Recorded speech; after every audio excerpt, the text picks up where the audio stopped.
Assalamualaikum friends, welcome to my YouTube channel Learn English Literature. Today we will discuss about Walter Benjamin and Frankfurt School critical theory. We already discussed about the critical theory, Frankfurt School, Max Horkheimer, Theodor Adorno and their works. In previous lectures, I will upload link in description box. I recommend you to listen those lectures before listen this Walter Benjamin and Frankfurt School. So let us start today's lecture.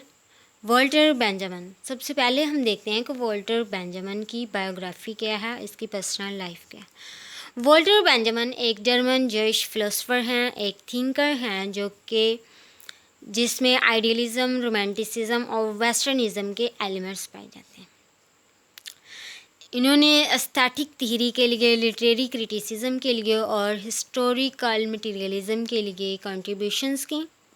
ये associate करते हैं Frankfurt school के और 1940 में eight the age of 48 जब ये पकड़े गए थे, जब नाजीज़ इसका पीछा कर रहे थे और जब नाजीज़म हिटलर पावर में आया, जब नाजीज़म आया तो क्या हुआ कि ये जो भाग गए थे और इन्होंने न्यूयॉर्क में अपना ली और न्यूयॉर्क में जाके इन लोगों ने रिसर्चेस की और उसके बाद न्यूयॉर्क में नाजीज़ ने इसका पीछा किया और इसको जब इन्होंने फाइंड आउट किया तो इसने खुद मारना पसंद किया।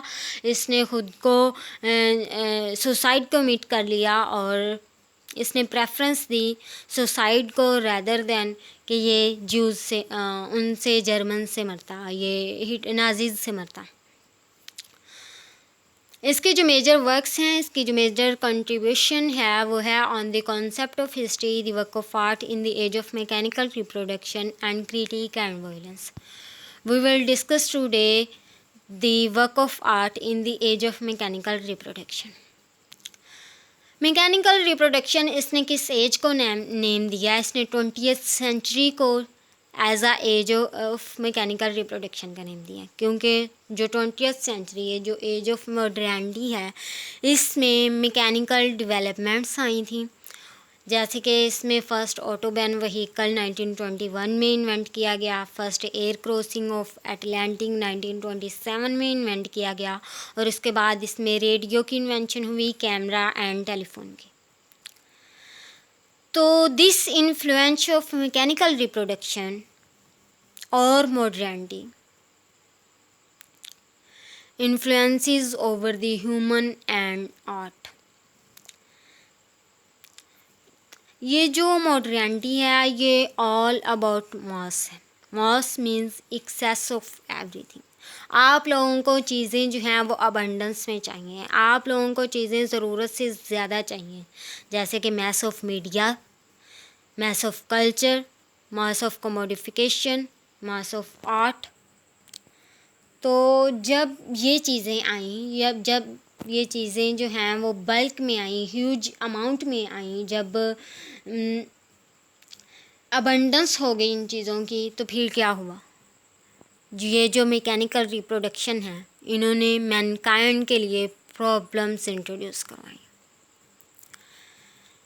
मैनकाइंड के लिए इन्होंने प्रॉब्लम्स इसलिए इंट्रोड्यूस करवाई क्योंकि जो लोग थे वो चाहते थे कि हमें भी एक्सेस अमाउंट में चाहिए। ये जो proletariat class means middle class, और मिडिल क्लास जो थी वो चाहती है, हम जब ये मीडिया के थ्रू लेविश ग्रैंड लाइफस्टाइल देखते हैं, हम देखते हैं कि हमारे जो अपर क्लास है वो इस तरह से कर रही है, तो हम उनको कॉपी करने के लिए हम अपनी जो है वो डिज़ायर्स खो देते हैं और अपनी मींस के पहले क्या होता था क्लासिकल टाइम पीरियड्स में कि लोग वर्क कर रहे हैं और अपनी नेसेसिटी के मुताबिक कर रहे हैं, जितनी उनको ज़रूरत है उतना वो वर्क करते हैं, उतना वो खा लेते हैं। लेकिन at the age of modernity and mechanical reproduction लोगों को ज़्यादा चीज़ों की ज़रूरत थी, लोगों को हर चीज़ अबंडेंस में चाहिए, लोगों को हर चीज़ जो है वो बहुत ज़्यादा अबंडेंस में चाहिए और लोग अपनी औकात से ज़्यादा चीज़ों को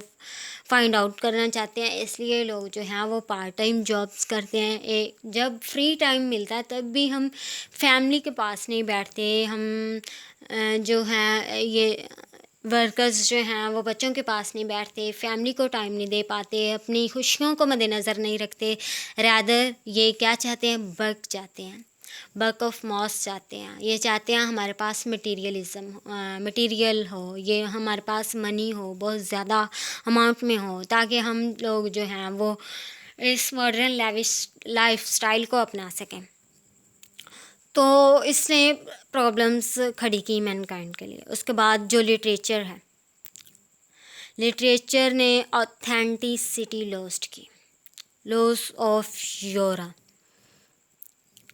योरा क्या है, योरा है यूनिकनेस। जैसे कि पास्ट अपने क्लासिकल दौर के राइटर्स ने अपनी राइटिंग्स के अंदर कुछ स्पेसिफिक थिंग्स को यूज़ किया, कुछ स्पेसिफिक फिगर्स को यूज़ किया। जैसे कि उनका जो लिटरेचर था वो रिलीजियस रेफरेंस पे बेस करता था। उन्होंने रिलीजन पे लिखा, उन्होंने मिथ्स जो ग्रीक मिथोलॉजी में हम देखते हैं, ग्रीक लिटरेचर में उन्होंने मिथ्स पे लिखा। उसके बाद डिवाइनिटी, तो ये यूनिक चीज़ें थी।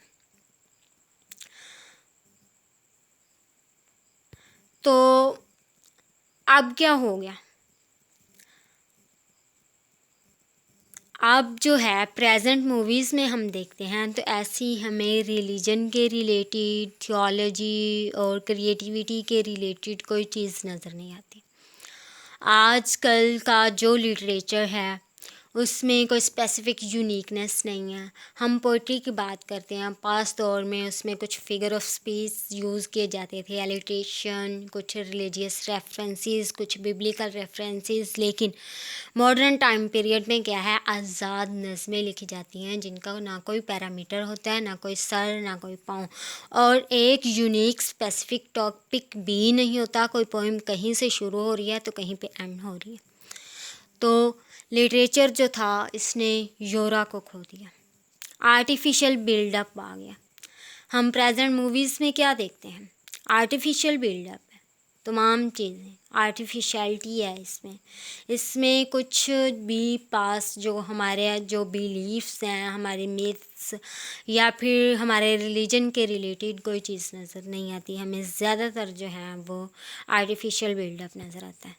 तो thanks to listen this video. Please like, subscribe and share our channel with your friends and remind me in your prayers. See you in next video with next lecture. Thanks and Allah Hafiz.